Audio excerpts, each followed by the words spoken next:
Okay, tayo po ay mag-pray. Mapagpala namin o Diyos sa tanghaling ito. Kami po ay nagpapasalamat sa inyo pong binigay na mga pagpapala. Kami po ay nagpapasalamat na nakarating kami dito sa sitio Biliasis. Kami po ay nagpapasalamat sa inyo sa patuloy nyo pong pag-ingat sa amin pong buhay. At narito po ang mga kabataan at kasama po nila sister. Kami po ay naniwala na inyo po kaming pagpalain at higit sa lahat, inyo po kaming proteksyonan habang kami ay tatawid doon sa ilog at makakarating kami sa Sitio Dam. At sa oras na ito, amin pong ibalik ang papuri at papasalamat sa inyo sa pangalan ni Jesus. Amen. Okay, so yan mga kapatid, no?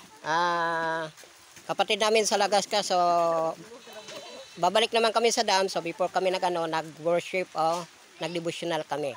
So ito po sila. Yan, so family, ano ang apelyido dito ulit? Poyong. Poyong, yan, sa family Poyong. Yan. Okay, so thank you.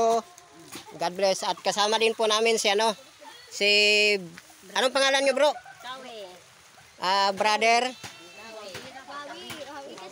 Wawi Poyong. Yan, ito po ay Mr. ni Sister Donna. Yan, so nakasama po namin sa amin pong mixing devotional, no? So mamaya, ayan. So, ito po yan, mag-asawa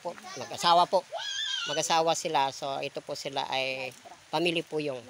Yan, ito po yung kanyang anak nga dalaga. Yan, kumain ng kindi.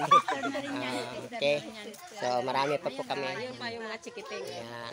So, ito po yung bahay nila Brother Poyong. Yan. So, yan, thank you, no? Kami ay babalik na sa, So, thank you. God bless.